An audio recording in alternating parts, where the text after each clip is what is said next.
So I titled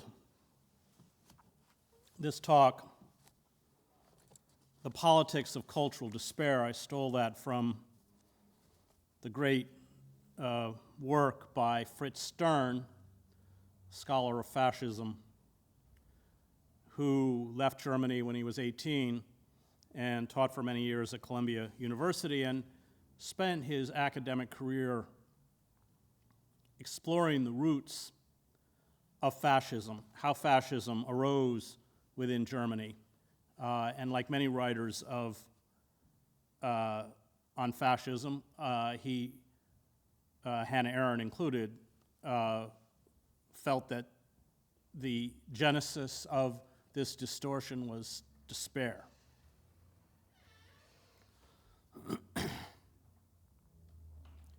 The physical and moral decay of the United States and the malaise it has spawned have predictable results. We have seen in varying forms the consequences of social and political collapse during the twilight of the Greek and Roman empires, the Ottoman and Habsburg empires, Tsarist Russia, Weimar Germany, and the former Yugoslavia. Voices from the past, Aristotle, Cicero, Fyodor Dostoevsky, Joseph Roth, and Milo Vangelis warned us. But blinded by self-delusion and hubris, as if we are somehow exempt from human experience and human nature, we refuse to listen.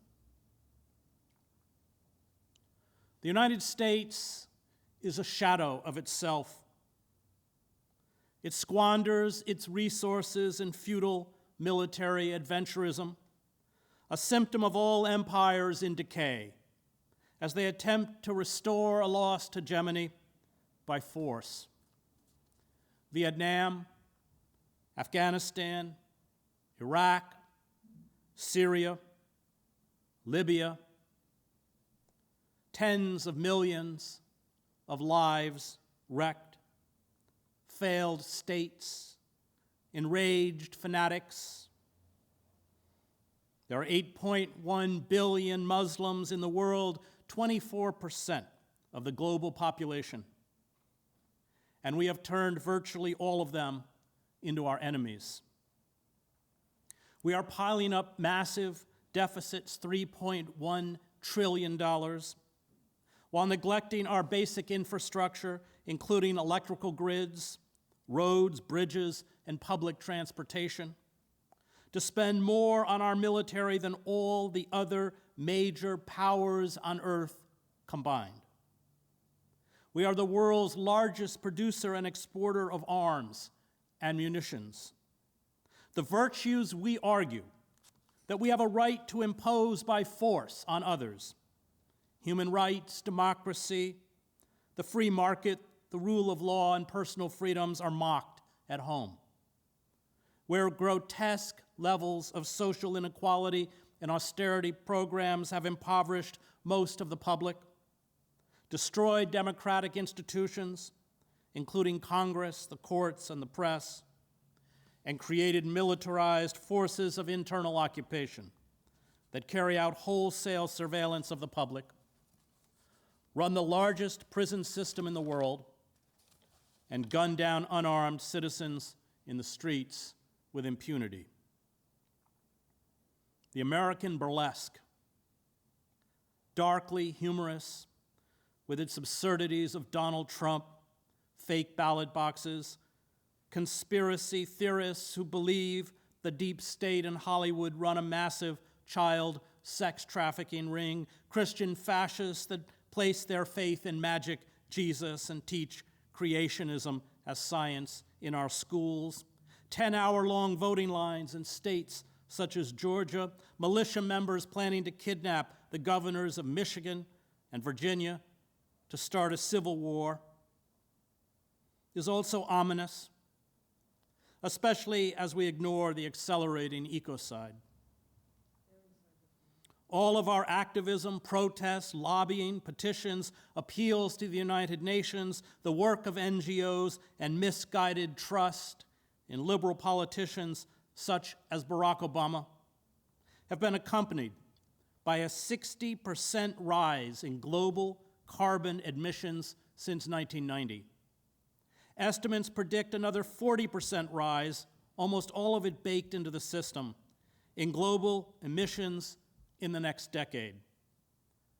That means we are less than a decade away from carbon dioxide levels reaching 450 parts per million, the equivalent to a 2 degrees Celsius average temperature rise, a global catastrophe that will make parts of the earth uninhabitable, flood coastal cities, dramatically reduce crop yields, and result in suffering and death for billions of people. This is what is coming, and we can't wish it away. I speak to you tonight from Troy, New York, once the second largest producer of iron in the country after Pittsburgh. It was once an industrial hub for the garment industry, a center for the production of shirts, shirtwaists, collars, and cuffs, and was once home to foundries that made bells and firms that crafted precision instruments.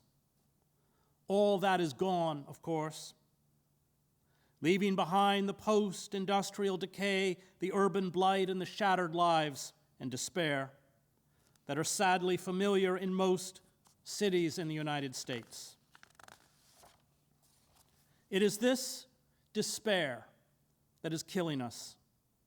It eats into the social fabric, rupturing social bonds, and manifests itself in an array of self-destructive and aggressive pathologies.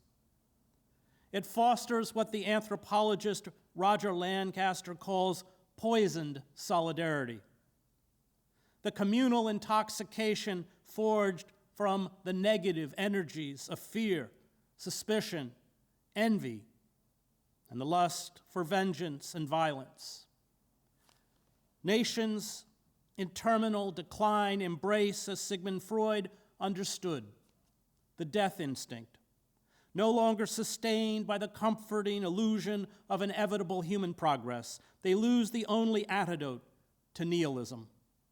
No longer able to build, they confuse destruction with creation. They descend into an atavistic savagery, something not only Freud but Joseph Conrad and Primo Levi knew lurks beneath the thin veneer of civilized society. Reason does not guide our lives. Reason, as Schopenhauer puts it, echoing Hume, is the hard-pressed servant of the will. Men are not gentle creatures who want to be loved and who, at the most, can defend themselves if they are attacked, Freud wrote. They are, on the contrary, creatures among whose instinctual endowments is to be reckoned a powerful share of aggressiveness.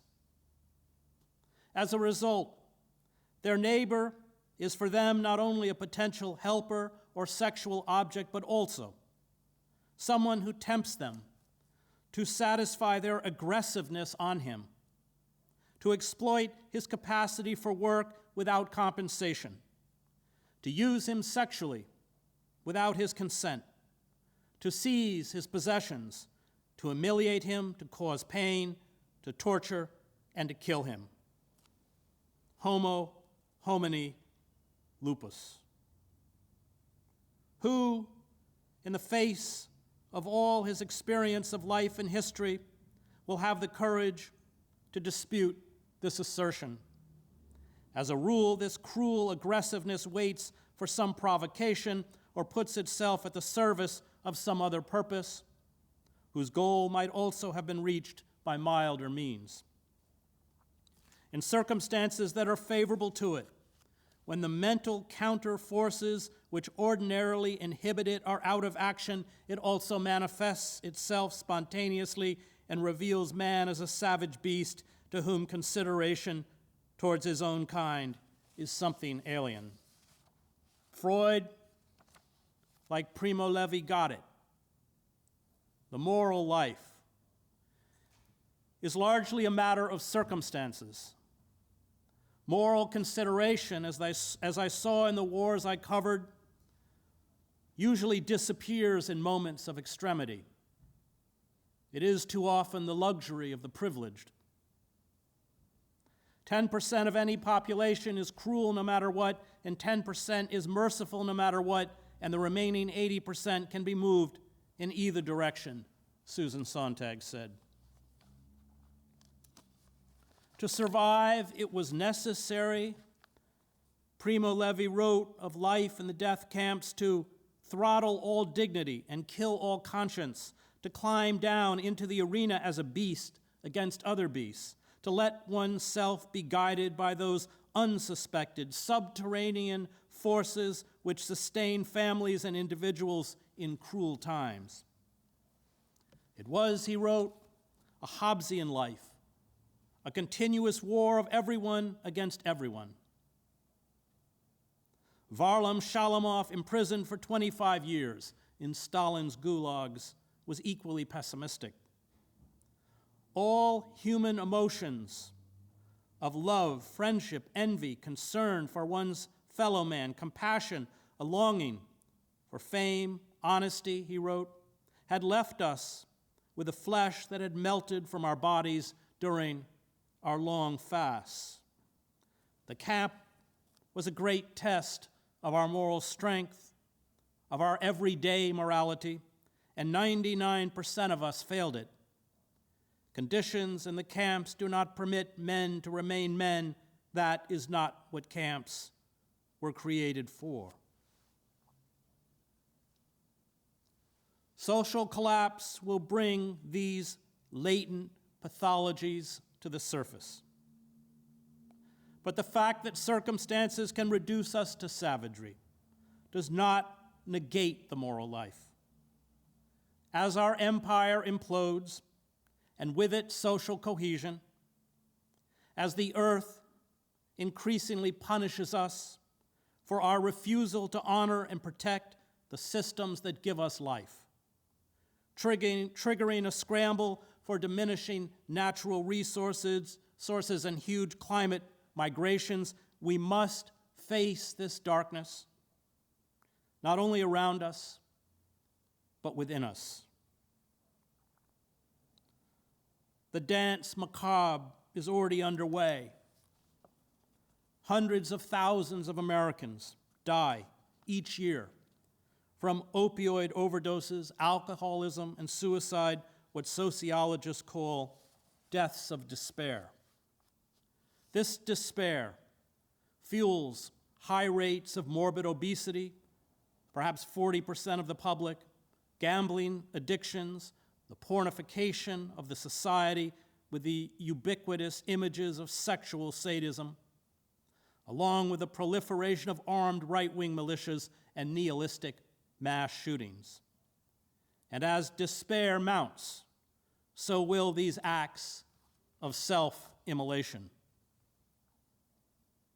Those overwhelmed by despair seek magical solutions, whether in crisis cults such as the Christian right, or demagogues such as Trump, or rage-filled militias that see violence as a cleansing agent. As long as these dark pathologies are allowed to fester and grow, and the Democratic Party has made it clear it will not enact the kinds of radical social reforms that will curb these pathologies, the United States will continue its march towards disintegration and social upheaval. And removing Trump will neither halt nor slow the descent.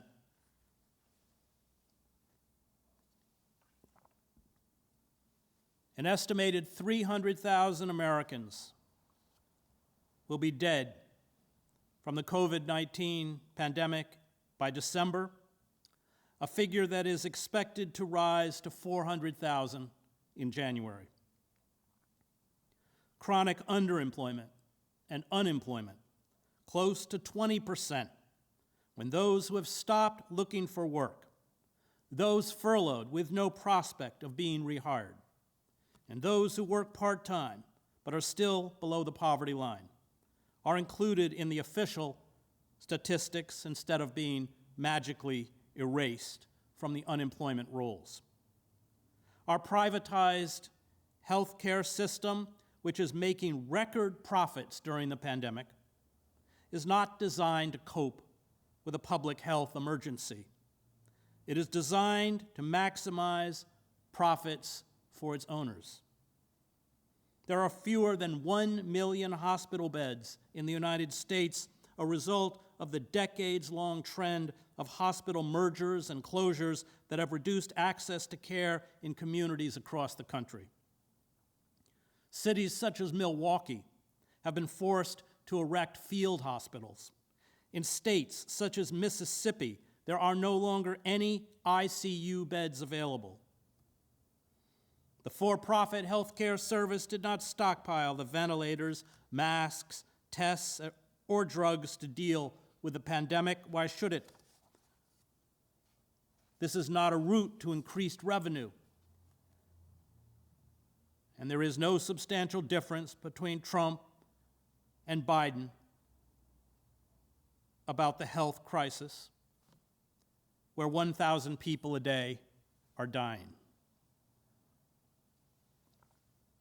48% of frontline workers remain ineligible for sick pay. Some 43 million Americans have lost their employee-sponsored health insurance.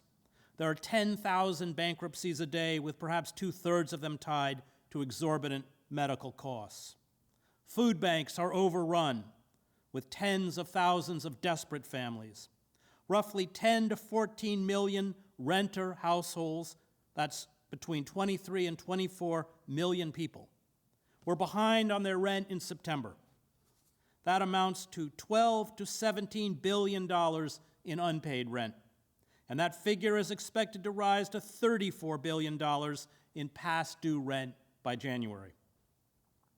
The lifting of the moratorium on evictions and foreclosures will mean that millions of families, many destitute, will be tossed into the street. Hunger in U.S. households almost tripled between 2019 and August of this year, according to the Census Bureau and the Department of Agriculture. The proportion of American children who did not have enough to eat, the study found, is 14 times higher than it was last year. And a study by Columbia University found that since May, there are 8 million more Americans who can be classified as poor. Meanwhile, the 50 richest Americans hold as much wealth as half of the United States, while millennials, some 72 million people, have 4.6% of the U.S. wealth. Only one thing matters to the corporate state. It is not democracy. It is not truth. It is not the consent of the governed. It is not income inequality. It is not the surveillance state. It is not endless war. It is not jobs. It is not the climate crisis. It is the primacy of corporate power, which has extinguished our democracy, taken from us our most basic civil liberties, and left most of the working class in misery, and the increase and consolidation of its wealth and power.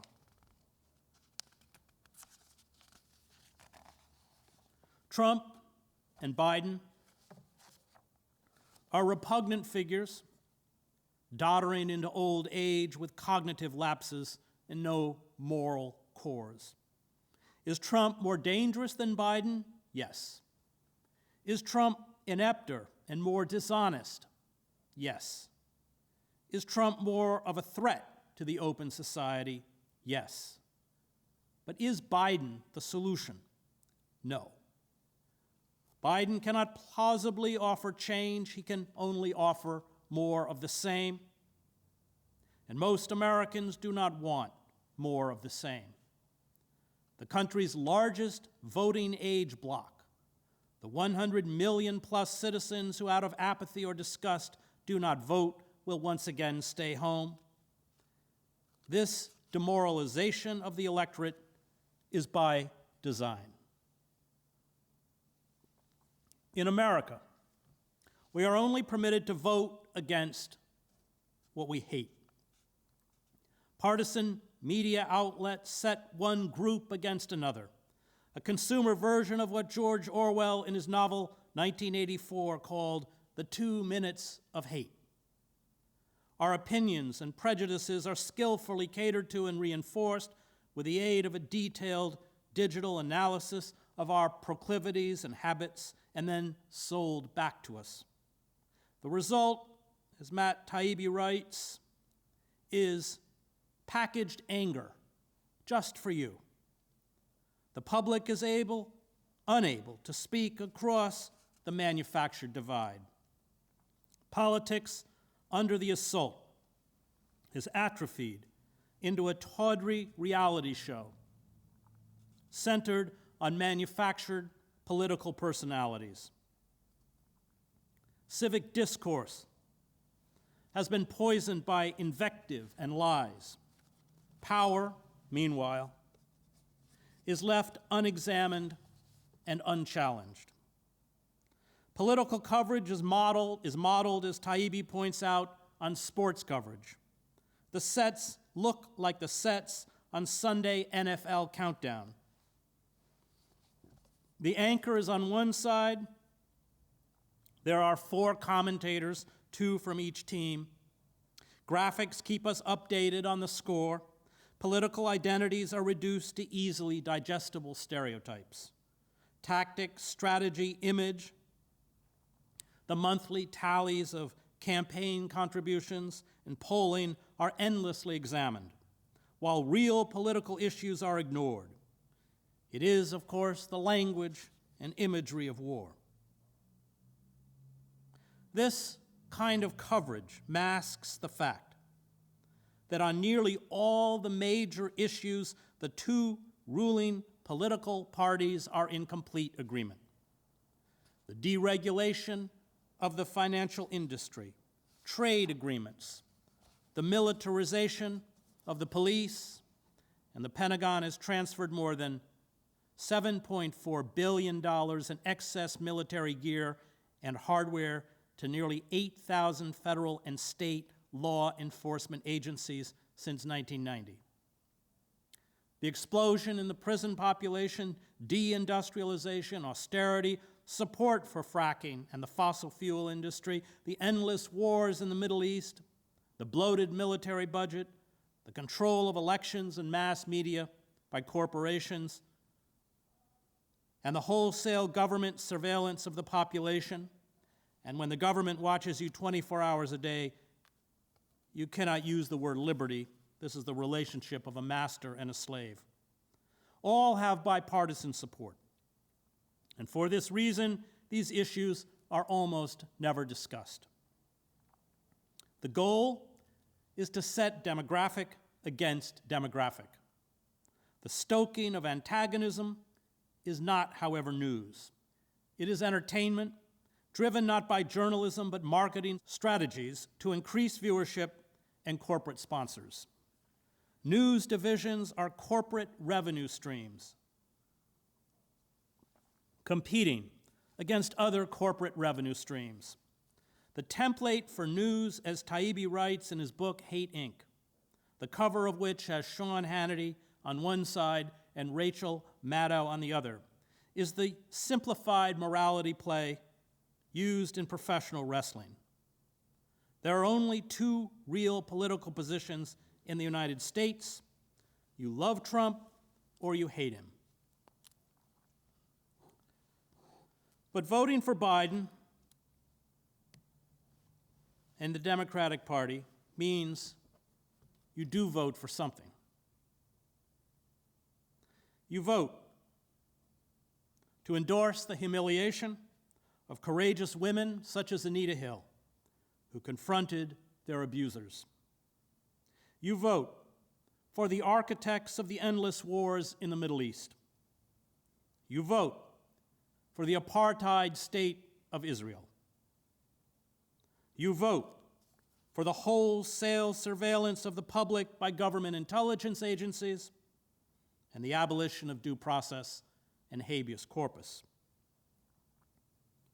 You vote for austerity programs, including the destruction of welfare and cuts to Social Security.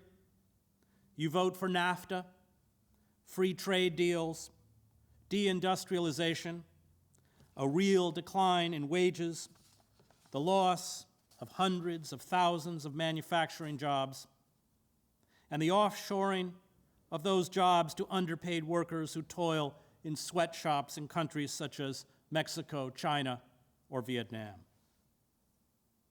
You vote for the assault on teachers and public education and the transfer of federal funds to for-profit and Christian charter schools. You vote for the doubling of our prison population, the tripling and quadrupling of sentences, and the huge expansion of crimes meriting the death penalty. You vote for militarized police who gun down poor people, often of color, with impunity. You vote against the Green New Deal and immigration reform. You vote for the fracking industry. You vote for limiting a woman's right to abortion and reproductive rights. You vote for a segregated public school system in which the wealthy receive educational opportunities and poor people of color are denied a chance. You vote for punitive levels of student debt and the inability to free yourself of those debt obligations even if you file for bankruptcy. You vote for deregulating the banking industry and the abolition of Glass-Steagall. You vote for the for-profit insurance and pharmaceutical corporations and against universal health care. You vote for defense budgets that consume more than half of all discretionary spending. You vote for the use of unlimited oligarchic and corporate money to buy our elections.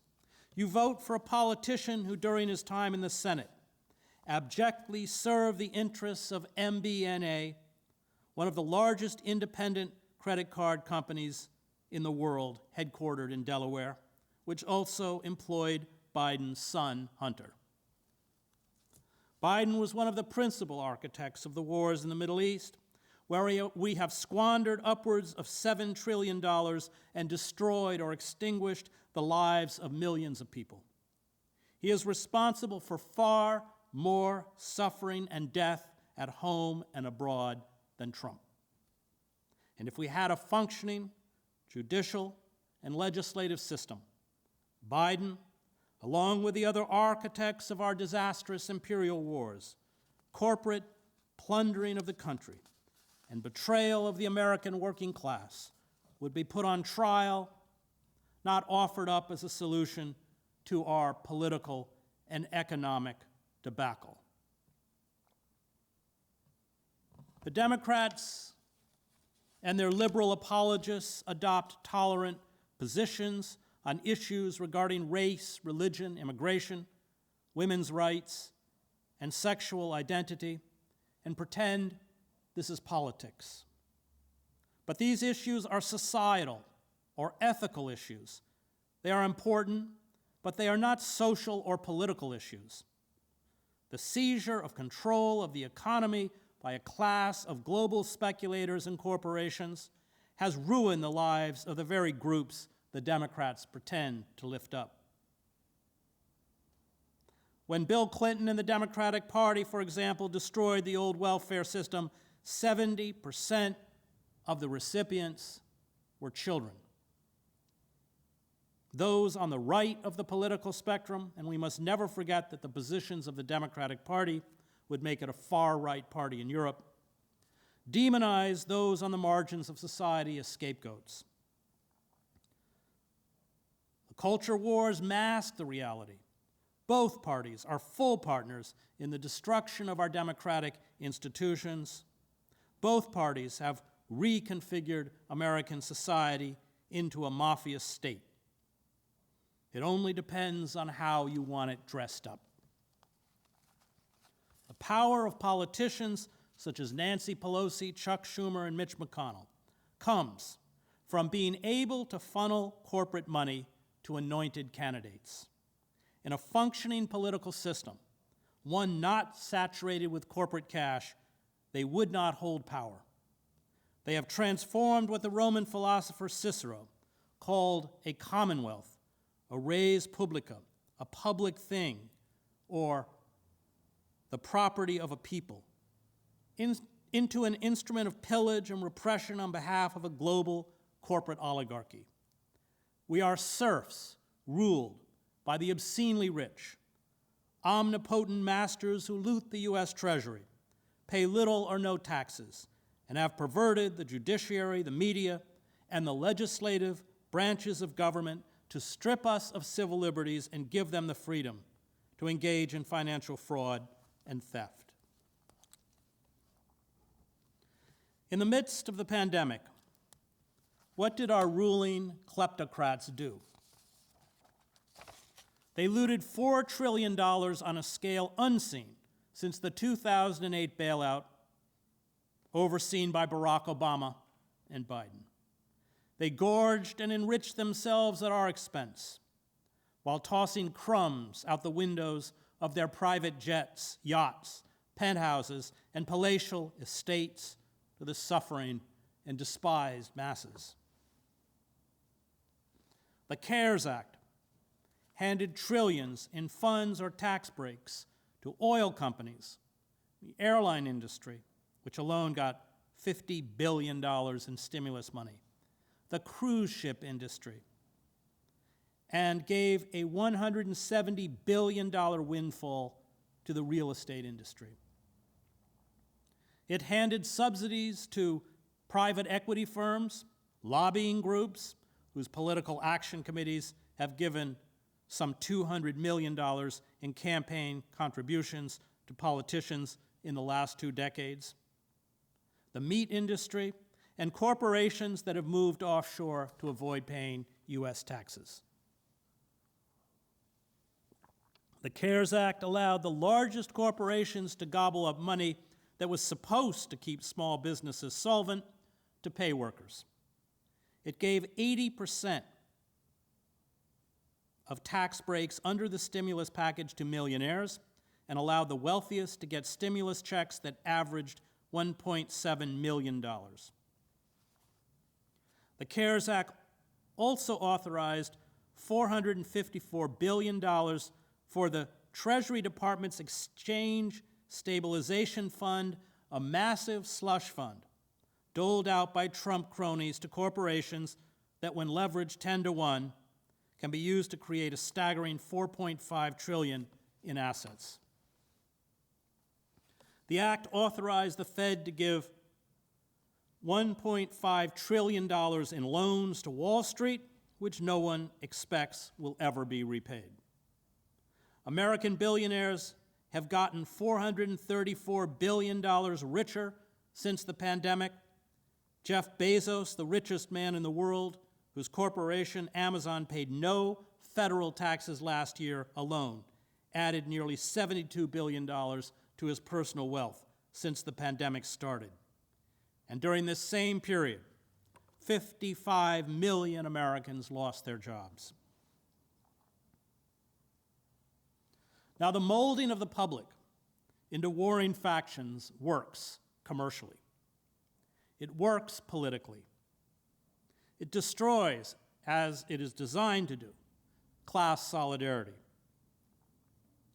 But it's also a recipe for social disintegration. It propels us towards the kind of Hobbesian world Primo Levi and Sigmund Freud warned us about. I watched competing ethnic groups in the former Yugoslavia retreat into antagonistic tribes. They seized rival mass media outlets and used them to spew lies, mythological narratives exalting themselves and their ethnic group, along with vitriol and hate against the ethnicities they demonized. This poisoned solidarity, which we are replicating, pumped out month after month in Yugoslavia, destroyed the capacity for empathy, perhaps the best definition of evil, and led to a savage fratricide. The United States, awash in military-grade weaponry, is already plagued by an epidemic of mass shootings. There are death threats against critics of Trump, including Representative Ilhan Omar. There was an aborted plot by 13 members of a right-wing militia group to kidnap the governors of Michigan and Virginia and start a civil war. A Trump supporter mailed pipe bombs to prominent Democrats and CNN, an effort to decapitate the hierarchy of the Democratic Party, as well as terrorize the media outlet that is the party's principal propaganda platform. The spark that usually sets such tinder ablaze is martyrdom. Aaron J. Danielson, a supporter of the right-wing group Patriot Prayer, was wearing a loaded Glock pistol in a holster and had bear spray and an expandable metal baton when he was shot dead on August 29th, allegedly, by Michael Forrest Reinhold, a supporter of Antifa, in the streets of Portland. A woman in the crowd can be heard shouting after the shooting, "I am not sad that an effing fascist died tonight." Reinhold was ambushed and killed by federal agents in Washington state in what appears to be an act of extrajudicial murder, not that different from the state executions I covered in Argentina or El Salvador. Once people start being sacrificed for the cause, it takes little for demagogues to insist that self-preservation necessitates violence. Political stagnation and corruption, along with economic and social misery, spawn crisis cults, movements led by demagogues that prey on the unbearable psychological and financial distress and champion violence as a form of moral purification. These crisis cults, already well established among followers of the Christian right, right-wing militia groups, and many of those who back Donald Trump, who look at him not so much as a politician but as a cult leader, all peddle magical thinking and an infantilism that promises, if you surrender all autonomy, prosperity, restored national glory, a return to a mythical past, order, and security. For this reason, Trump is the symptom. He is not the disease. And if he leaves office, far more competent and dangerous demagogues will rise if the social conditions are not radically improved to take his place. I fear we are headed towards a Christianized fascism. The greatest moral failing of the liberal church, which I come out of, was its refusal, justified in the name of tolerance and dialogue, to denounce the followers of the Christian right as heretics. By tolerating the intolerant, it ceded religious legitimacy to an array of con artists, charlatans, and demagogues, along with their cultish supporters. It stood by as the core gospel message, concern for the poor and the oppressed, was perverted into a magical world where God and Jesus showered believers with material wealth and power. The white race became God's chosen agent.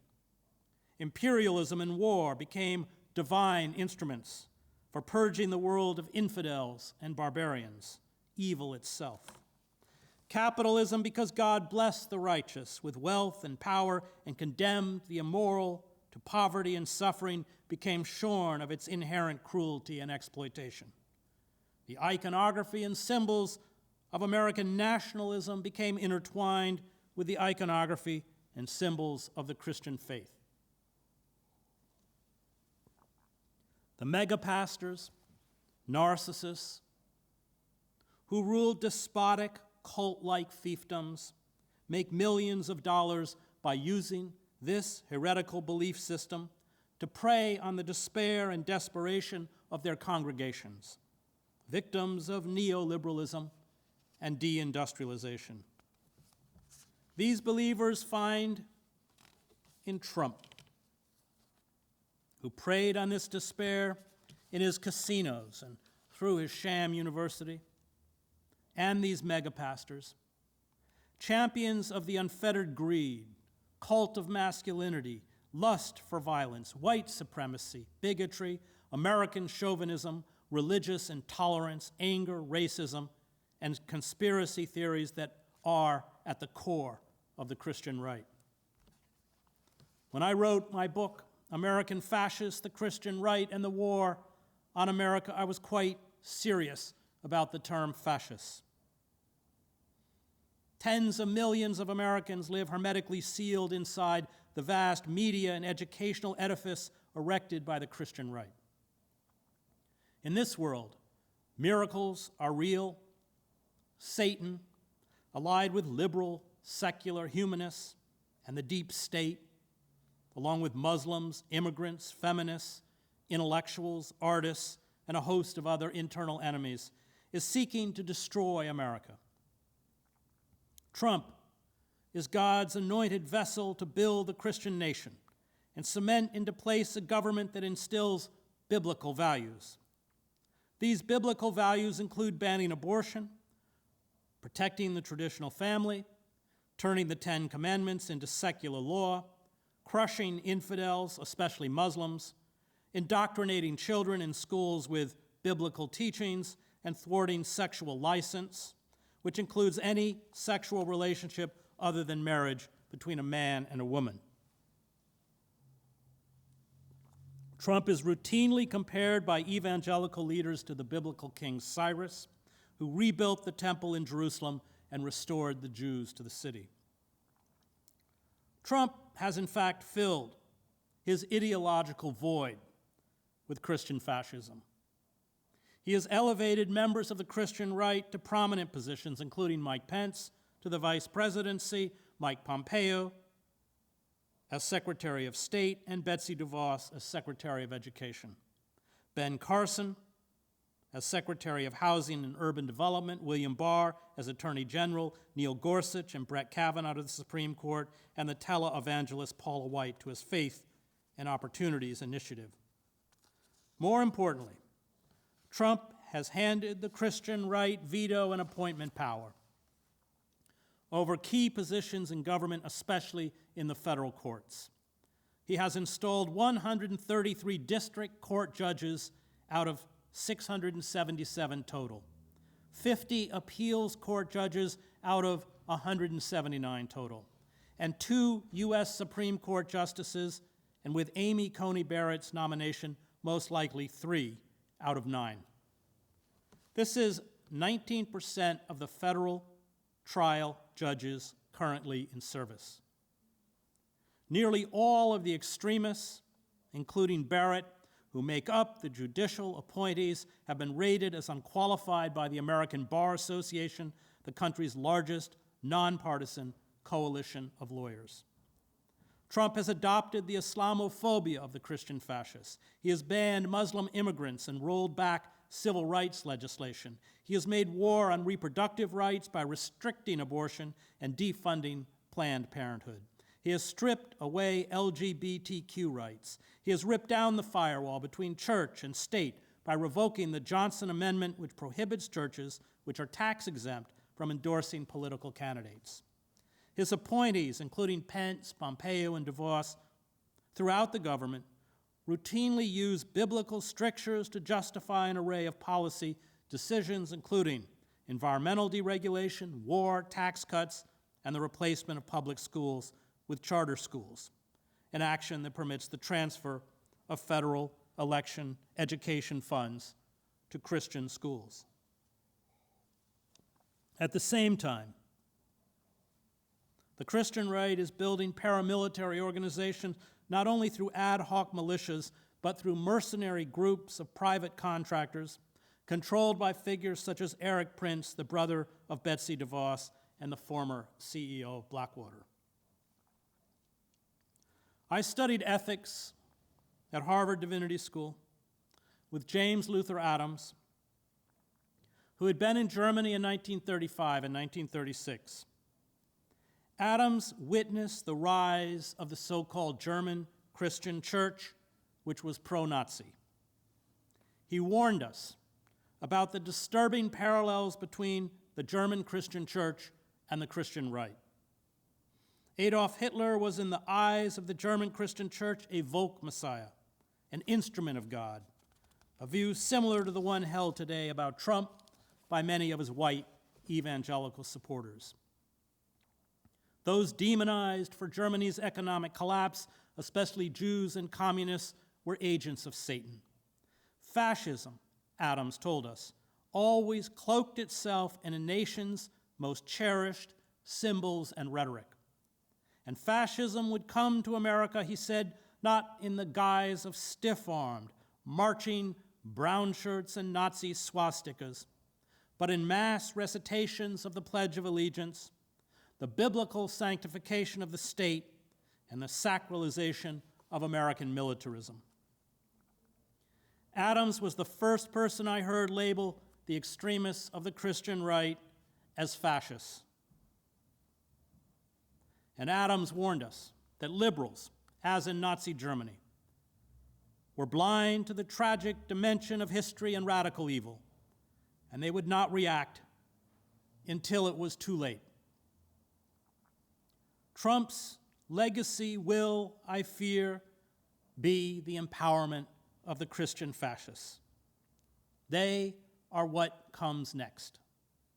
Noam Chomsky, for this reason, is right when he warns that Pence is far more dangerous than Trump. For decades, the Christian fascists have been organizing to take power. They have built infrastructures and organizations, including lobbying groups, schools, colleges, and law schools, as well as media platforms to prepare. They have seeded their cadre into positions of power.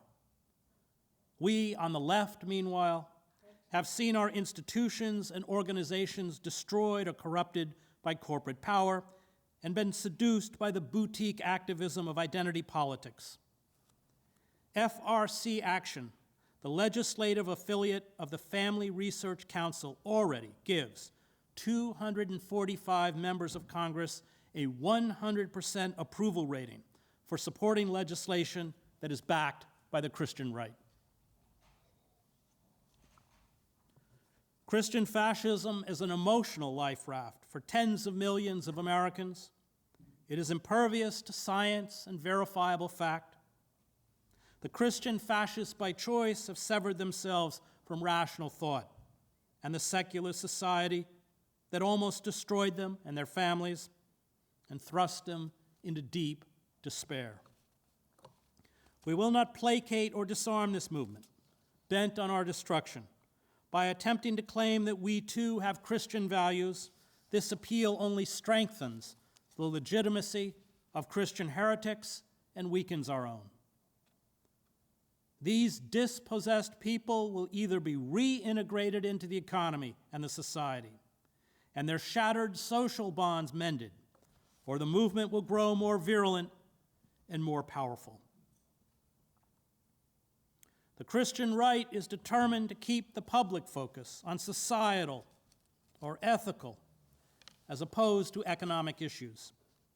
The corporate media, whether it supports or opposes the nomination of Amy Coney Barrett to the Supreme Court, almost exclusively discusses her opposition to abortion and membership in People of Praise, a far-right Catholic sect that practices speaking in tongues. What our corporate masters, along with the Christian fascists, do not want examined is Barrett's subservience to corporate power, her hostility to workers, civil liberties, unions, and environmental regulations. And since the Democratic Party is beholden to the same donor class as the Republican Party, and since the media long ago substituted the culture wars for politics, the most ominous threat posed by Barrett and the Christian right is ignored. The road to despotism is always paved with righteousness. All fascist movements paper over their squalid belief systems with the veneer of morality. They mouth pieties about restoring law and order, right and wrong, the sanctity of life, civic and family virtues, patriotism and tradition to mask their dismantling of the open society and silencing and persecution of those who dissent. The Christian right, awash in money from corporations that understand their true political intent, will use any tool, no matter how devious, from right-wing armed militias to the invalidation of ballots, to block Biden and Democratic candidates from assuming office.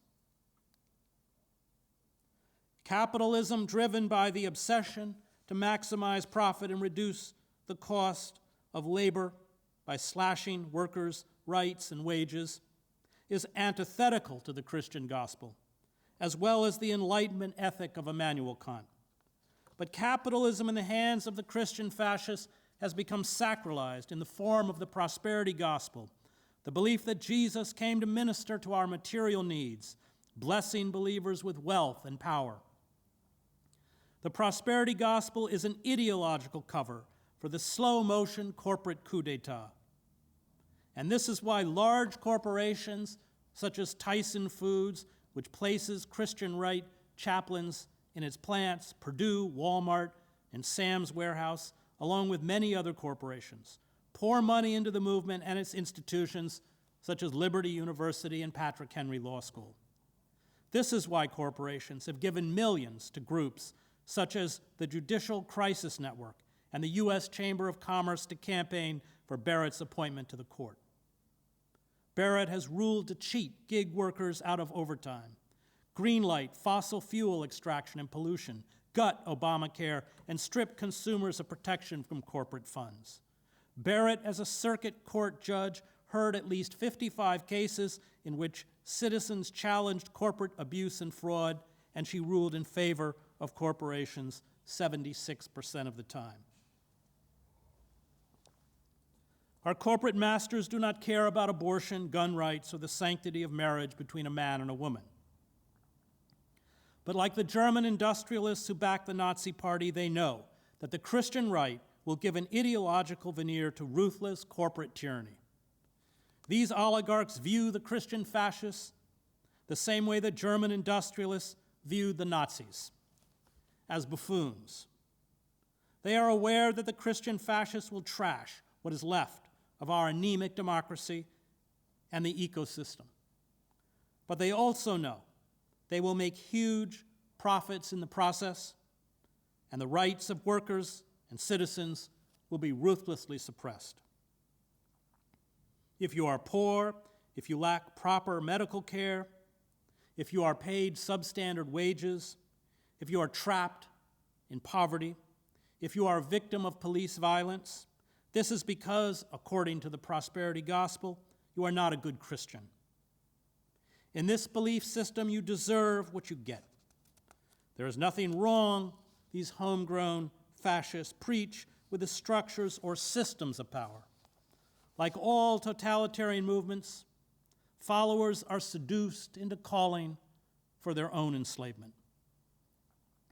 As the Nazi propagandist Joseph Goebbels understood, the best propaganda is that which, as it were, works invisibly, penetrates the whole of life, without the public having any knowledge of the propagandistic initiative. The tinder that could ignite violent conflagrations lies ominously stacked around us. It may be set off by Trump's defeat in the election. Millions of disenfranchised white Americans who see no way out of their economic and social misery, struggling with an emotional void, are seething with rage against a corrupt ruling elite and bankrupt liberal class that betrayed them. They're tired of the political stagnation, grotesque, mounting social inequality, and the punishing fallout from the pandemic. Millions more alienated young men and women also locked out of the economy, and with no realistic prospect for advancement or integration, gripped by the same emotional void, have harnessed their fury in the name of tearing down the governing structures and anti-fascism. These polarized extremes are inching closer and closer to violence. We have three options. Reform, which given the decay in the American body politic is impossible, revolution, or tyranny. If the corporate state is not overthrown, then America will soon become a naked police state where any opposition, however tepid, will be silenced with draconian censorship or force. Police in cities around the country have already thwarted the reporting by dozens of journalists covering the protests through physical force, arrests, tear gas, rubber bullets, and pepper spray. This will become normalized. The huge social divides, often built around race, will be used by the Christian fascists to set neighbor against neighbor. Armed Christian patriots will attack those groups blamed for social collapse. Dissent, even nonviolent dissent, will become treason. Peter Drucker observed that Nazism succeeded not because people believed in its fantastic promises, but in spite of them. Nazi absurdities, he pointed out, had been witnessed by a hostile press, a hostile radio, a hostile cinema, a hostile church, and a hostile government which untiringly pointed out the Nazi lies, the Nazi inconsistency, the unattainability of their promises, and the dangers and folly of their course. Nobody, he noted, would have been a Nazi if rational belief in the Nazi promises had been a prerequisite. The poet, playwright, and socialist revolutionary Ernst Toller, who was forced into exile and stripped of his citizenship when the Nazis took power in 1933, wrote in his autobiography, "The people are tired of reason, tired of thought and reflection. They ask, what has reason done in the last few years? What good have insights and knowledge done us?" After Toller committed suicide in 1939, W.H. Auden, in his poem in memory of Ernst Toller, wrote, "We are lived by powers we pretend to understand. They arrange our loves. It is they who direct at the end the enemy bullet, the sickness, or even our hand. Once the internal enemies are purged from the nation, we are promised America will recover its lost glory, except that once one enemy is obliterated, another takes its place. Crisis cults require a steady escalation of conflict and a steady stream of victims. Every new crisis becomes more urgent and more extreme than the last. This is what made the war in the former Yugoslavia inevitable. Once one stage of conflict reaches a crescendo, it loses its efficacy. It must be replaced by ever more brutal and deadly confrontations. It is what Ernst Jünger called a feast of death. These crisis cults, as Drucker understood, are irrational and schizophrenic. They have no coherent ideology. They turn morality upside down. They appeal exclusively to emotions. Burlesque and spectacle become politics. Depravity becomes morality. Atrocities and murder, as the federal marshals who wantonly gunned down the Antifa activists Michael Reinhold in Washington State Illustrated, becomes heroism. Crime and fraud become justice. Greed and nepotism become civic virtues. What these crisis cults stand for today, they condemn tomorrow. There is only emotional consistency. At the height of the reign of terror on March 6, 1794, during the French Revolution, Maximilien Robespierre announced that the Committee for Public Safety now recognized the existence of God. The French revolutionaries, fanatical atheists who had desecrated churches and confiscated church property, murdered hundreds of priests, and forced another 30,000 into exile, instantly reversed themselves to send to the guillotine those who disparaged religion. In the end, exhausted by the moral confusion and internal contradictions, these crisis cults yearn only for self-annihilation. Our ruling elites will not restore these ruptured social bonds. They will not address the deep despair that grips America. They will not respond to the climate emergency. As the country unravels, they will reach for the familiar tools of state repression and the ideological prop provided by Christian fascism. It is up to us to carry out sustained acts of nonviolent mass resistance. If we mobilize in large and small ways to fight for an open society, to create communities that, as Václav Havel wrote, live in truth, we hold out the possibility of pushing back against these crisis cults. We hold out the possibility of holding at bay the brutality that accompanies social upheaval, as well as slowing and disrupting the march towards ecocide. But this requires us to acknowledge that our systems of governance are incapable of being reformed. No one in power will save us. No one but us will stand up for the vulnerable, the demonized, and the earth itself.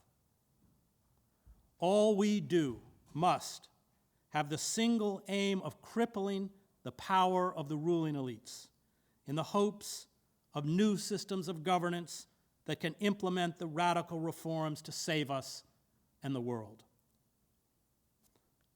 The most difficult existential dilemma we face is to at once acknowledge the bleakness before us and act, to refuse to succumb to cynicism and despair. And we will only do this through faith, the faith that the good draws to it the good, that all acts that nurture and protect life have an intrinsic power, even if the empirical evidence shows that things are getting worse.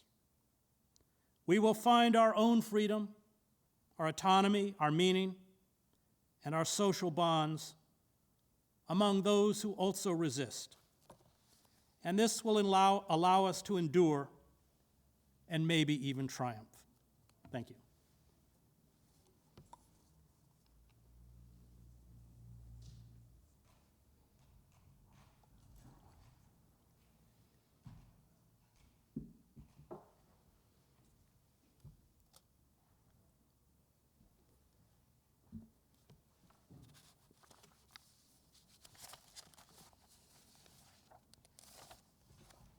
So, Chris, what would you like from a question period? Do you want to invite people to submit questions? Sure. Okay. So we're inviting people to submit questions. Are you ready for the first one?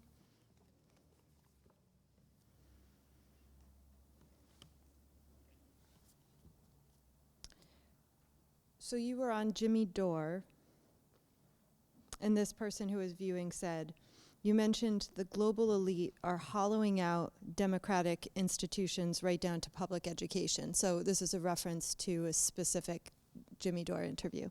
As the only parent to stop a school closing and the creator of the film We Have Your Kids, and I guess in general, families and parents, what can parents do to resist the industry's looting of education, such as the fact that they loot 1,600 schools a year?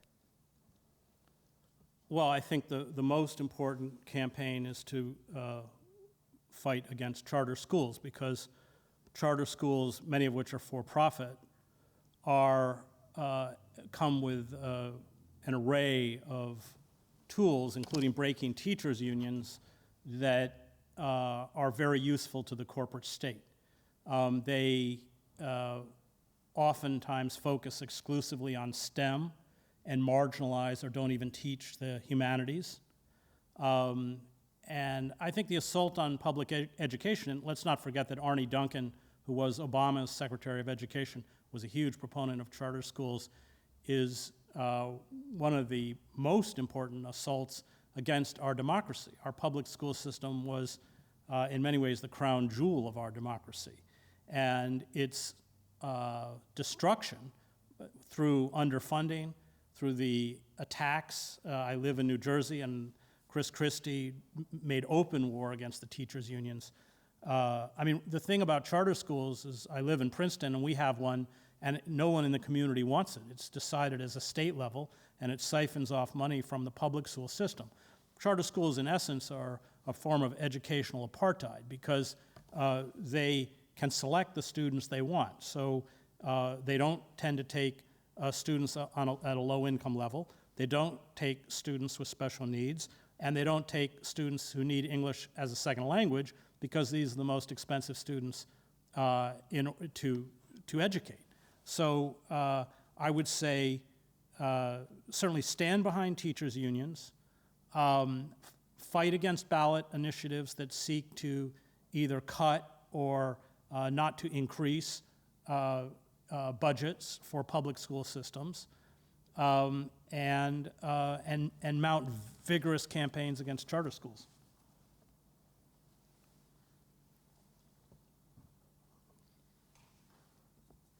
So this one is about collapse in community. And this person writes, I live in one of the whitest counties in California. Our voter demographics recently tipped to Democrat, but historically it has been staunchly conservative Republican. I don't know how many people consider themselves third party or progressive. The towns in the county were established during the gold rush with the timber industries and agriculture. In the 1960s, swaths of people came out of Berkeley during the Back to Land movement, inspired by Heinlein's Stranger in a Strange Land, establishing communes, spiritual retreats. We've been able to maintain a congenial balance of good old boys and hippies. That's about the only culture that we have, and it's part of the mystique for Silicon Valley Bay Area retirees. As the American empire collapses, I worry that my community will be faced with assaults based on ideology and not race. At one of our BLM marches, which was met with violent white nationalists, it received honorable mention by Ted Cruz on the Senate floor. In calculating how to maneuver through this time, I wonder if it is better to stay local where there is easy accessibility to self-sustaining communities, or would an urban area be better and be the best bet based on the sheer numbers of people and what I perceive as easier access to mobilization? Well, if you take Yugoslavia, I covered the war in Yugoslavia, so you had societal collapse, ultimately a savage fratricide.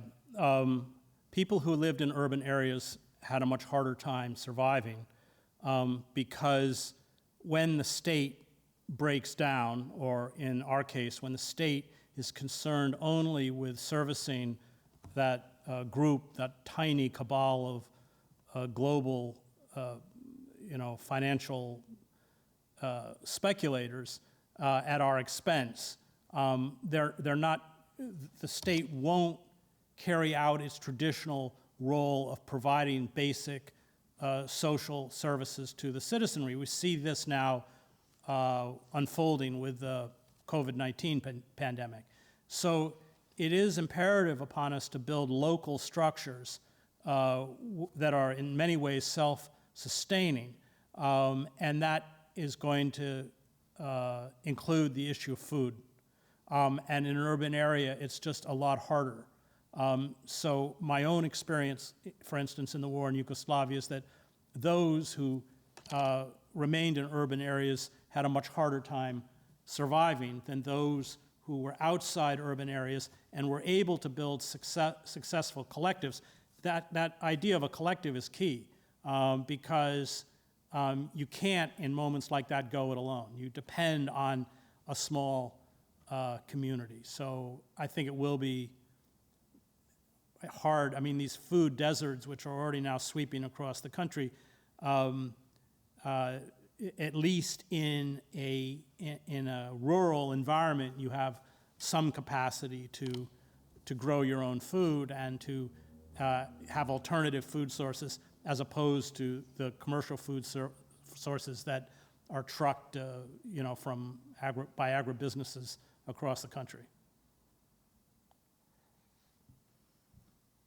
So this next one gets at some of the philosophical and religious history aspects of what you were saying. So the person writes in, do you feel that the prosperity gospel is an extension of the Calvinist ethic, a constant throughout American history that is just ramping up now, or do you see it as a very new thread specific to 20th century evangelicalism? Well, that's a good question because, of course, Max Weber saw the prosperity gospel as a constant. I think there's an important difference. I mean, the prosperity gospel has always been with us, and it does come out of Calvinism. But you saw powerful socialist movements in the United States in the early 20th century, and it also gave rise to Rauschenbusch's The Social Gospel.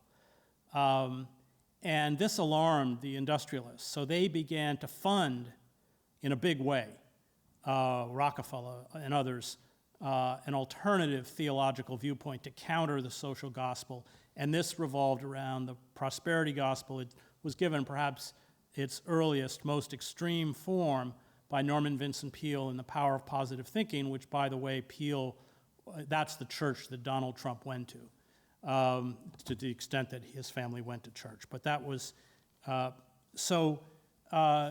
yes, the prosperity gospel has always, I think, been a stain upon Christian theology, but it was massively promoted to counter Rauschenbusch and the social gospel, and then has been given, I think, its most perverted and frightening form by the Christian right. The difference between the past and the present, and this really happened around the late 70s, is that there was a switch by those who embrace the prosperity gospel among fundamentalists and evangelicals. I mean, traditionally, fundamentalists and evangelicals called on believers to remove themselves from the contaminants of secular society, and that included not engaging in politics. That changed in the 70s, in particular through a Christian right, rabid, racist, Rusas Rushdoony, who argued that Christians had to create the Christian society in order for Christ to return for the second coming. And that's when we began to see these movements rise, Jerry Falwell and these figures. It also coincided with segregation. So many of these so-called Christian entities created Christian schools, which were a way to keep white children from having to be in classrooms with black children. And they received tremendous funding from corporations, because if your theological outlook or your ideological outlook is such that God will reward you if you are a good Christian, indeed make you wealthy, then you don't need unions, you don't need to challenge the system, you don't need to change regulations or laws or workers' protection. And so there's been tremendous infusion of money. I mentioned some of the corporations, Tyson, Purdue, and others. Koch brothers is another one. Tremendous sums of money into this movement because they are the perfect ideological cover for the most rapacious forms of capitalism. And we saw millions and millions of dollars handed over by corporations to support Barrett's nomination. So that's right. It's not, the prosperity gospel has been problematic and has been with us, but it has, I think, eclipsed within the evangelical movement all other belief systems. It used to be in the Baptist church, for instance, although they were very narrow-minded on issues of homosexuality and abortion and stuff. They were often very politically left, very pro-union. And Southern Baptist Seminary, which used to be one of the great seminaries in the country, was really taken over by this movement, and the professors were purged. The professors who had a kind of conservative or narrow social outlook, but a more liberal political outlook, they were purged. It didn't matter whether they were against abortion or not.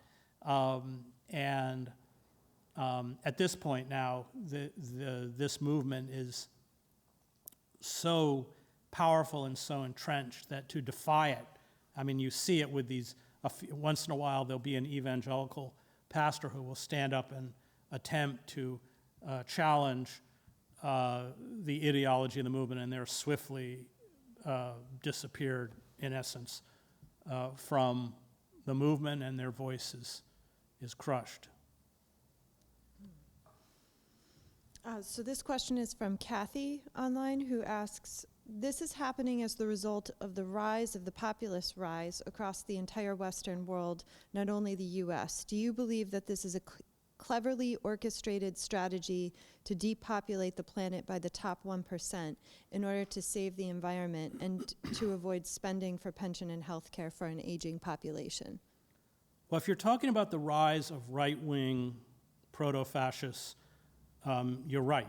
Hungary, Poland, I was in Poland not long ago.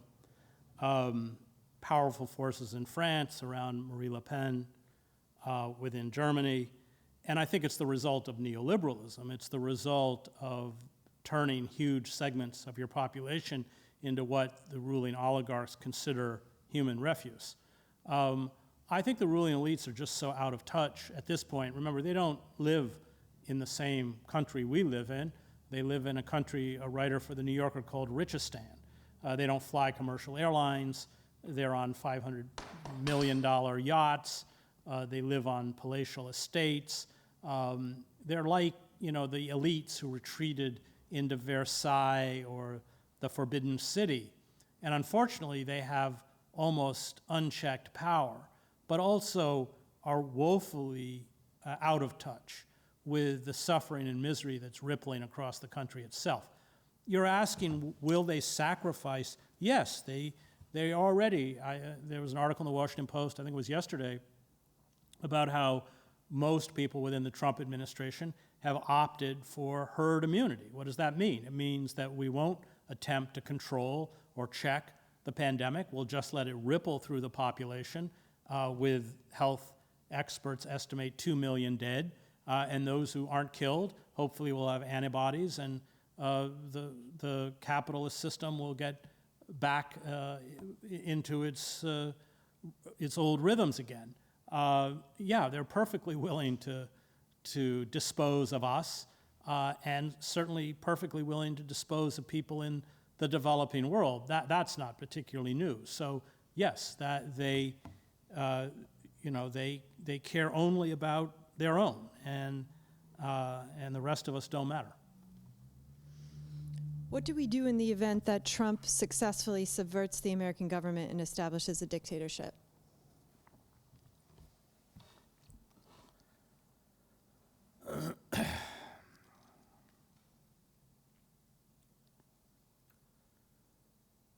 Well, all we can do is take to the streets,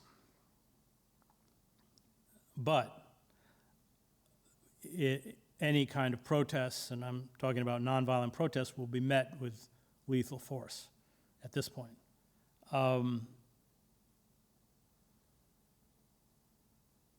We're certainly on the cusp of something very ugly, because even if Trump is removed from office, that's not going to solve our problem. That was kind of the nature of the talk. But also these right-wing armed militias will be green-lighted to carry out savage acts of violence incited by Trump and his supporters if they're pushed out of office. If he, in essence, establishes a dictatorship, and we're very close to that, at the same time, those of us who protest will become targets.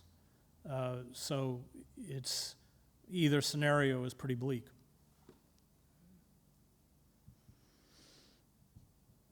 I have a question I want to ask you, but I guess I'll put it in there because it goes along with what some people are writing in. I mean, you referenced Primo Levi So I'm just curious, how did you, I don't know, did certain Holocaust writers, Holocaust survivors come to you as people to read, given what you had experienced as a war reporter, and realizing that the mass horror there, when you see it firsthand in other forms, that, you know, it's not just abstract, that it can happen, and looking to somebody like Primo Levi for the reason how you write about the reason I cited Primo Levi and Conrad, who I didn't quote, is that they both understood how fragile social systems are and how when they collapse, we become, or we carry out acts that make us strangers to ourselves. That, as Primo Levi understood, the line between the victim and the victimizer is razor thin. He writes quite a bit about the Jewish head of the Lodz ghetto, who was a monster, and how when we are scrambling for survival, when we are convulsed by fear, when we don't know where our next meal is going to come from, when we face the possibility of imminent death, we act in ways that are driven by instinctual drives to survive. And I experienced that in war. Courage is never a constant in war. I was in the Sudan during a coup with another reporter from the Wall Street Journal, a very close friend of mine. We turned a corner. It was dark. By mistake, we came towards the presidential compound, and we heard in the dark all of the presidential guards flick the safeties off their automatic weapons to shoot. And the other reporter was a few paces in front of me, and I instinctually moved behind him so the bullets would go through him first. It wasn't even a thought. Fear does strange things to you.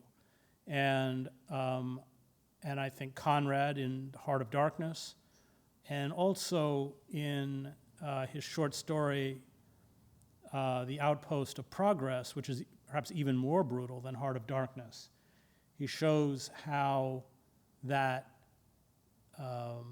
veneer of civility, this is another thing that Freud understood, once it falls away, exposes rapacious and frightening human behavior. And so I think that is an inevitable consequence of social disintegration.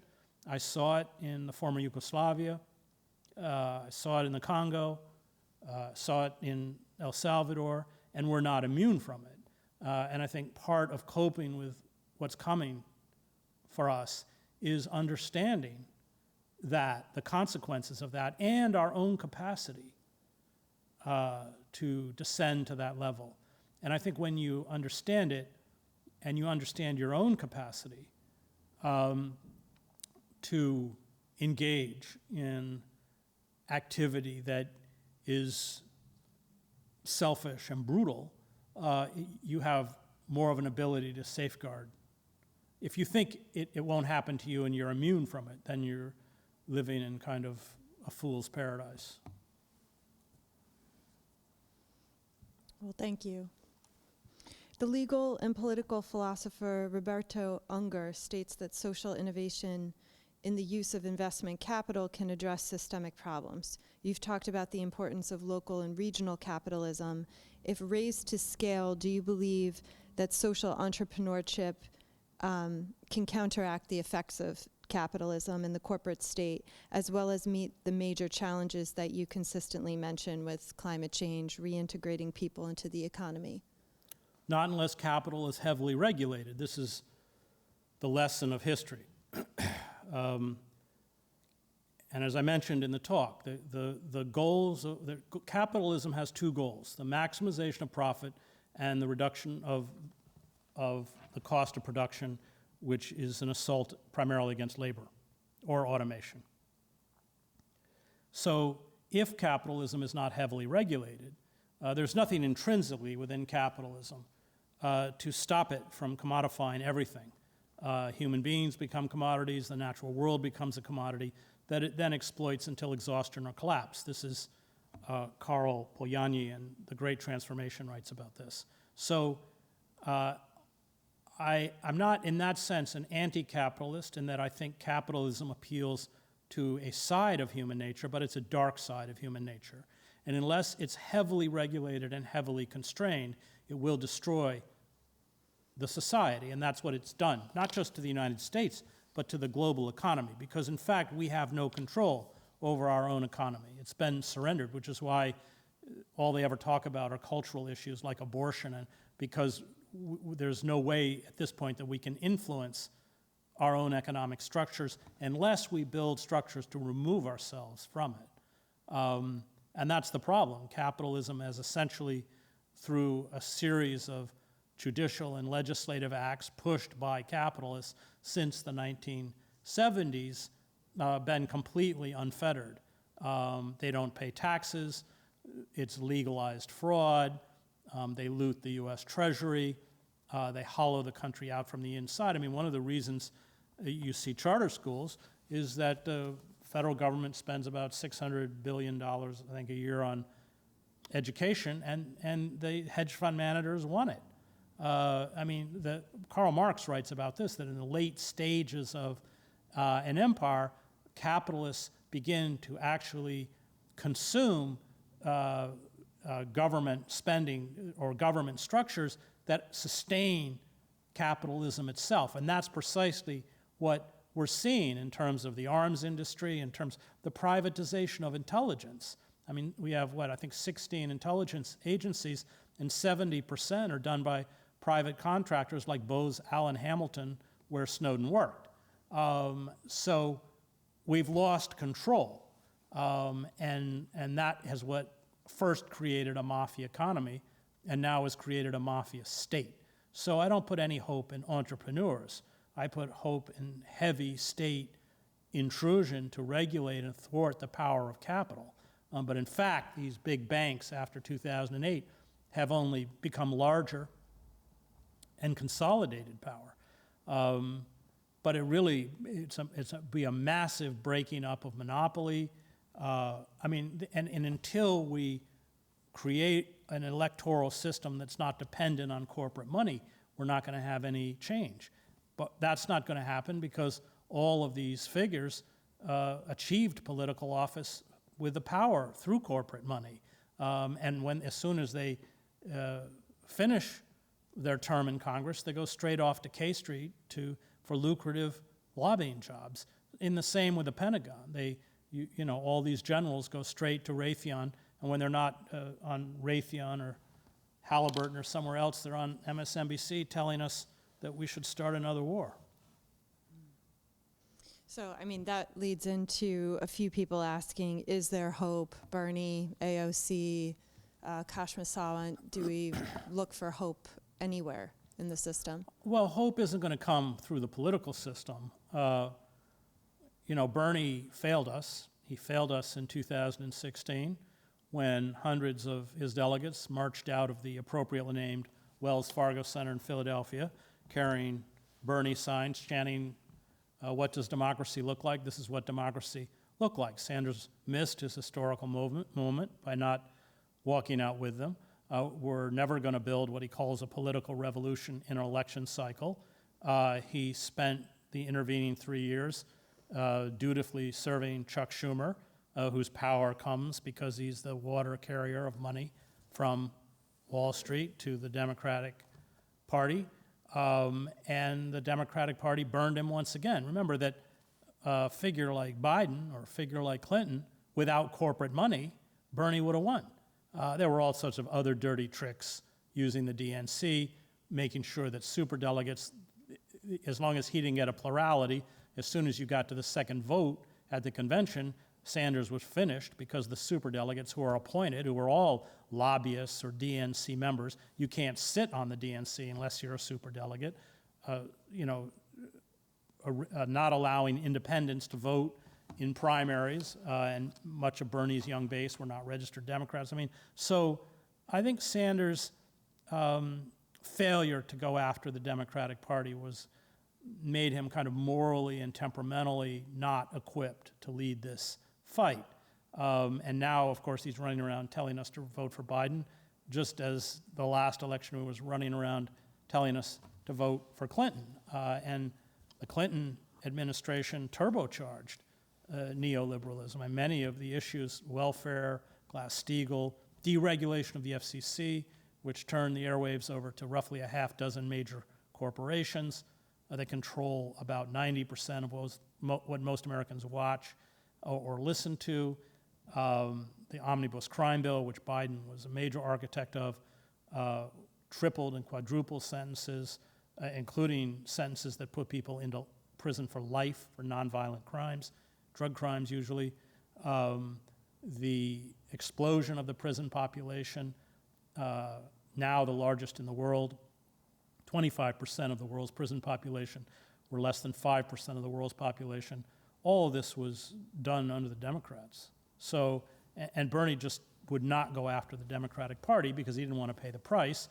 And I admit the price would have been severe. They would have mounted an aggressive and well-funded campaign to drive him out of his Senate seat in Vermont. He would no longer have seniority. He sits with the Democratic caucus. And he chose his career, I think, unfortunately, over the battle that has to be fought. Okay, so this is a homegrown comment with something you may have heard before, which is that your talk was a bummer. That's how it begins. Your talk was a bummer. The left normally does take up the mantle of malcontentism or critique. Your analysis is certainly a politics of despair, but that's not at all what we hear from Trump. And if the pandemic weren't so bad, the Democrats would be chipper too. Do you think that's a barrier to your position? Well, it's, as a writer, it's not my job to sell you hope. The country's awash in advertising and political messaging, and Hollywood, and just about every medium is there to sell you hope. And in fact, I find that kind of false hope very disempowering. I think that, especially given the climate crisis, we have to recognize the emergency that it is, and we have no time left. I mean, even if we stopped all carbon emissions today, we have so much baked into the system, as I mentioned, that it's unavoidable probably that we'll reach 450 parts per million, which is catastrophic. And the idea that we can adapt is as specious as the idea that climate change doesn't exist. The idea that we live in a functioning democracy, or that the Democratic Party itself functions as a party, is just a misreading of reality. And it is a bummer. I find no joy in it at all. But at the same time, if we allow ourselves to be self-deluded, we become utterly ineffectual. We have to make a very rational, cold, and correct an analysis of the forces arrayed against us if we're going to bring them down. And I also, am not going to get up and give talks about how we're inevitably going to win and build the socialist, I am a socialist, the socialist paradise, when it's not true. That's not my job as a writer. My job is to discern the truth, or as best I can, and lay it out, and call for action, because I believe in action, against, I would call them these forces of death. I don't think that's too extreme, to save ourselves. I speak as a father. I have children. And I'm not immune to that kind of despair, but I don't want that despair to overwhelm me and make me either cynical or complacent. in the end, that resistance becomes a moral imperative. I've often said that, I don't fight fascists because I'll win. I fight fascists because they are fascists. But we can't use the word hope if we don't act. And we have to act against the real centers of power, not imaginary centers of power.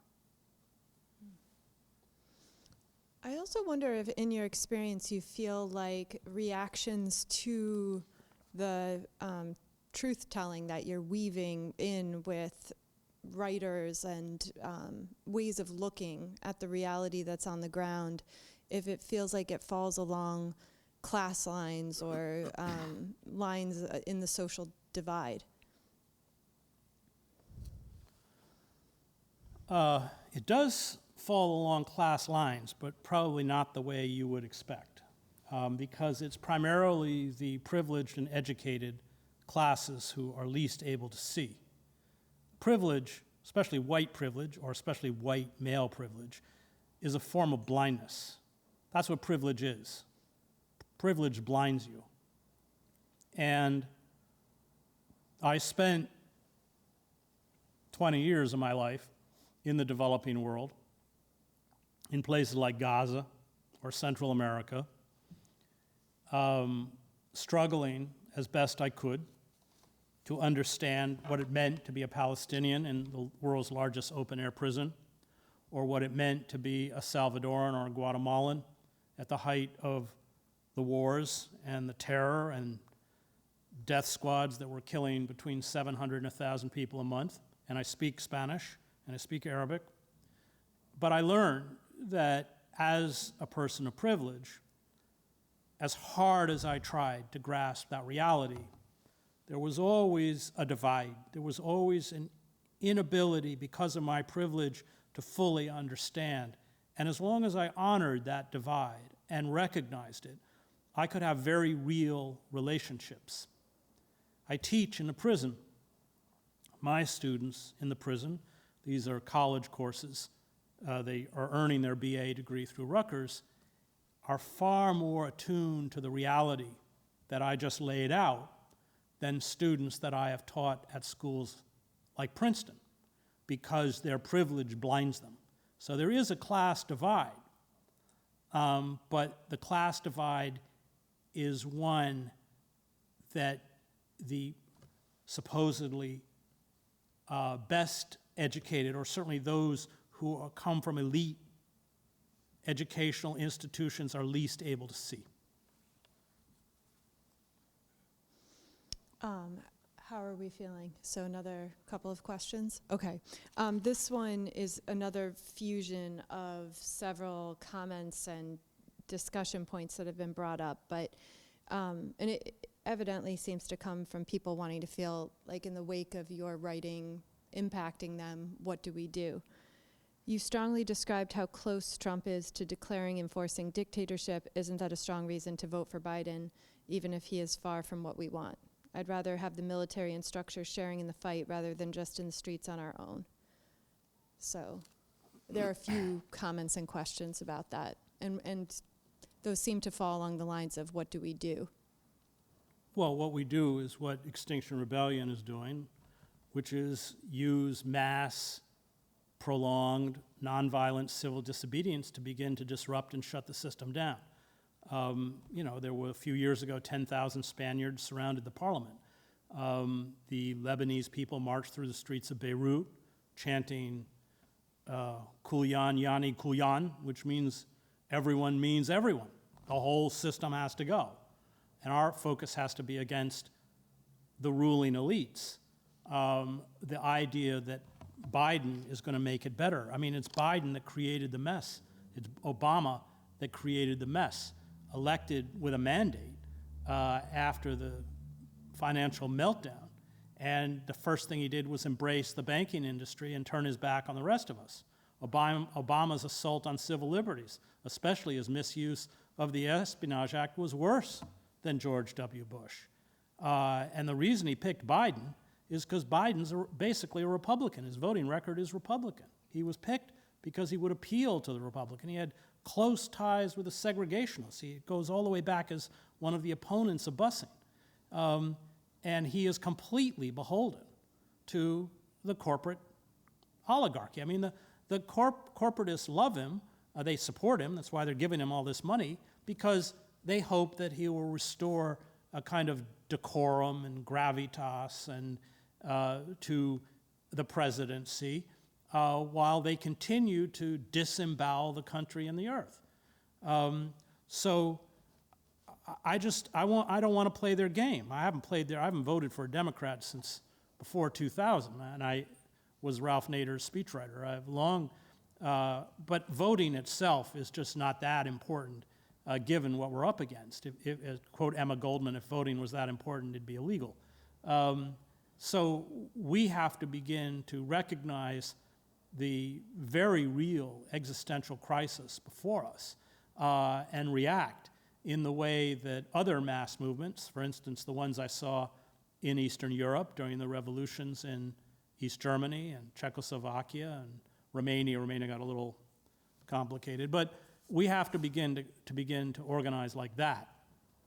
And I just on a personal level can't vote for. I mean, I spent 7 years of my life in the Middle East. I just can't sell out the Palestinians. Everyone sells them out. I can't sell out my students in the prison. Half of them wouldn't be there if it wasn't for Joe Biden. And I'm just not going to. I can't contain my bile and my anger enough to vote for somebody who was so responsible for the destruction of so many lives. Remember, I was in Iraq. I mean, a lot of people I care about, their lives were destroyed and in some cases taken from them because of figures like Biden. These are not abstract issues for me. These are concrete and real issues for me, and I know where I stand. I stand with the victims, and I'll stand with them in every way possible, including in the voting booth. So given that experience, do you see a lot of what's happening with the disintegration here as being, I guess this would probably go without saying, but just to articulate it and how you see it as the war come home? The war machine. Sure, the war machine came home. And that's Thucydides, when he writes about the Peloponnesian War. And of course it destroyed Athenian democracy, as all empires do, because empires require centralized control. Remember that empire is really the external expression of white supremacy. And that's what I saw. It is the repression, subjugation of people of color, whether in the Middle East or Latin America or Africa. And the military machine, which has perhaps as an institution been most responsible for the destruction of our democracy, consumes so many resources.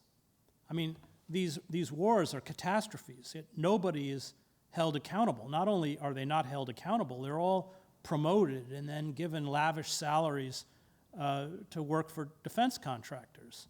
And so you divert all of your resources towards futile and endless wars. We're talking about 2 decades of warfare now. And meanwhile, the country collapses. And so as the country collapses, in essence is being hollowed out from the inside, you import the mechanisms of control used on the fringes of empire to the homeland. Militarized drones, wholesale surveillance, militarized police forces, the suspension of basic civil liberties, habeas corpus due process, etc. All of these are familiar tactics used by the empire to control what Frantz Fanon would call the wretched of the earth, but they always come back, and that's why Thucydides wrote, the tyranny Athens imposed on others, it finally imposed on itself. That is a characteristic of late empire. So, so many people wrote in asking, essentially, do we vote for Biden, which you already addressed that. Given all of the writers who you referenced within the talk, Václav Havel and again, Primo Levi and what you were just talking about with Conrad, Could you recommend to us great works of art to turn to? Because perhaps, in confronting these writers ourselves, there could be a sense of the spiritual liberation that's needed to navigate what you're describing as coming for us. Well, I have a daily discourse with these writers, and that way I don't feel so alone. And I learn from them. I mean, I think it was Mark Twain who said history doesn't repeat itself, but it rhymes. I see many similarities between what happened in Yugoslavia, where I was during the war, and what's happening in the United States. Joseph Roth, who understood by the 1920s where Germany was headed and was a very lonely voice. Dostoevsky, also, who understood the consequence of a bankrupt liberalism, Notes from an Underground Man, although all of his books, The Idiot, just about anything he wrote. Cicero, of course, who fought against the destruction in 27 BC with the rise of Augustus of the Roman Empire. Primo Levi, Elias Canetti. Conrad is another one. I think all of these writers who not just chronicled a historical period, but I think more importantly understood human nature. And that's why I read a lot of literature, because great artists are grappling with that almost intangible aspect of what it means to be human. I would recommend that you just go to the bibliography. I'm very careful about my bibliographies. If I quote a book in my own writing, it's usually because I admire it.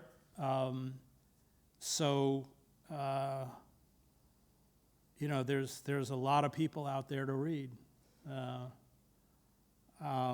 But certainly I read political science, I read history, but I also I'm actually in the middle of a great biography of Dostoevsky.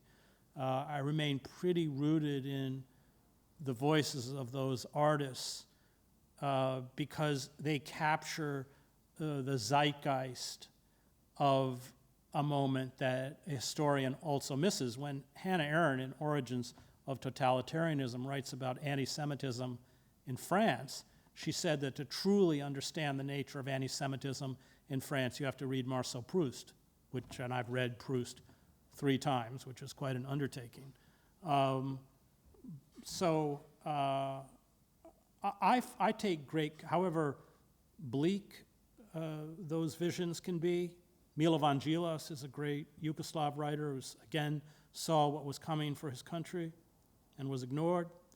I find great comfort in that writing because I don't feel alone. I feel that there are others who went through similar periods, grappled with what Kant would call radical evil, struggled to fight back. It didn't mean that they necessarily survived as distinct human beings, but their voices are, I think, essential, and they are our patrimony. They are the voices of our ancestors, and this gets to the issue that I addressed in Empire of Illusion, is that severing ourselves from a print-based culture really sets us adrift. It creates a very frightening kind of rootlessness. And so I don't own a television. I'm not on social media. I'm not on any social media. And every night I try and read. And partly because I don't want to speak in the language that mass media gives me, even the language. Turn off your devices and, read The Idiot. So can you speak to what you see as the trajectory of the Black Lives Matter movement and how people can support and learn? Well, I've been very encouraged by these street protests for a couple reasons.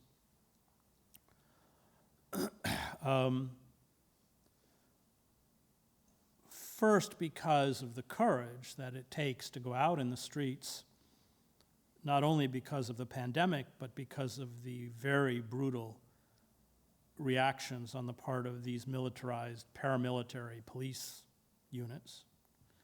Secondly, I found a political sophistication. They're not being gaslighted the way movements have been gaslighted in the past by liberal elites. They're not fooled by Nancy Pelosi wearing a kente scarf, or police taking the knee, or Muriel Brower, the mayor of Washington, painting in 35-foot tall letters, Black Lives Matter, on a road near the White House, at the same time she calls for a $50 million increase in the police budget and the building of a $500 million new jail. They recognize that the reforms that Joe Biden is calling for have only served to consolidate the power of the police and make them more omnipotent and more lethal, and that it is an issue of abolition. It's not an issue of reform. So they get this, that it's a systemic problem. So I've been very heartened. I mean, I think that is precisely the kind of activity that gives hope, that is going to make possible real change as opposed to cosmetic change. So yeah, I think these, a lot of these people are young. I think they're out there, and a lot of them are white. And I think that's also encouraging, that they've realized, one of the things that I sense, they've realized that in cases like this, it's their role to follow, not to lead. So yeah, I've been very encouraged by these street protests. I think they're heroes.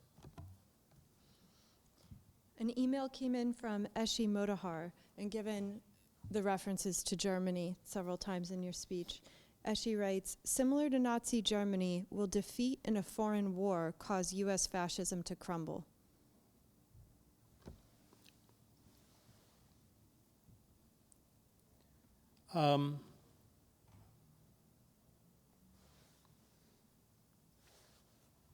There is a difference there with Nazi Germany. Nazi Germany arose out of the tremendous suffering that was caused by World War I. And I can't remember the exact figures of dead, but it's, I think, 2 million, maybe 5 million. There was tremendous shock throughout the society, societal breakdown, the monarchy was overthrown, then you had massive reparations, then you had the 1929 crash, and then you had the liberal elite after the crash essentially gear the economy to paying back the banks, so they actually suspended unemployment benefits at a time of mass hunger. There was,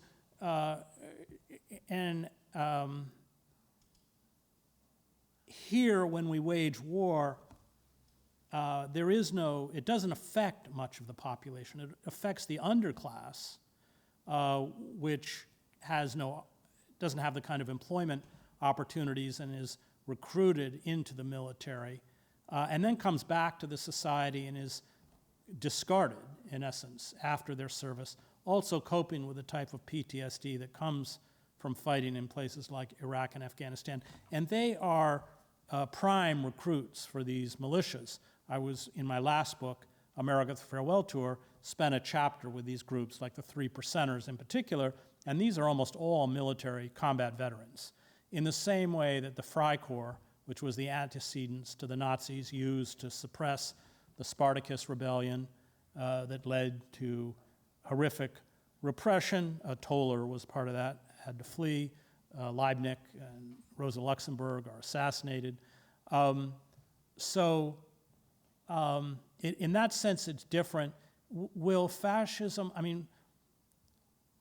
I think that the body blow to the American empire will actually come from the dropping by most of the world of the dollar as the world's reserve currency, because at that point the value of the dollar will diminish. No one knows, 2/3. We can look to the 1950s when the pound sterling was dropped as the world's reserve currency in Britain, and that caused a tremendous economic crisis in Britain. But remember, the British Empire got slowly dismantled from the end of World War I until 1956.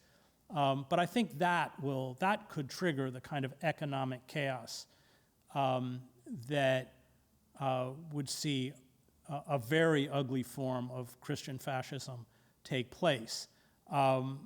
Germany, through the Nazi Party, engaged in a world war that was, ultimately so self-destructive. I mean, I said in the talk about how these crisis cults, fascism is a crisis cult, they have to ratchet up one crisis from the next.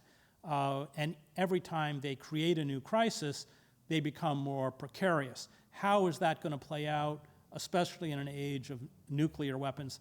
I don't know. I mean, those are, but they're all important factors that we have to be aware of as we live through the twilight days of the American Empire.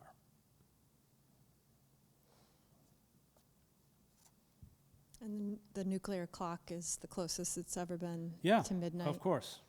Yeah. Any thoughts on Pope Francis? Someone wrote in on the Pope coming out with the economic critique. Yeah, I like Pope Francis. I think he's great. I think he has a lot of courage. I mean, it's interesting that Barrett, who trumpets herself as a good Catholic, kind of theologically embraces just about everything Pope Francis is fighting against. But yes, he's been very good about, especially industrial nations exploiting the developing world, about the environment. He's been a pretty remarkable figure. I mean, you could argue certainly one of the most important world leaders, world figures at this point. One of the very few who actually has a moral center.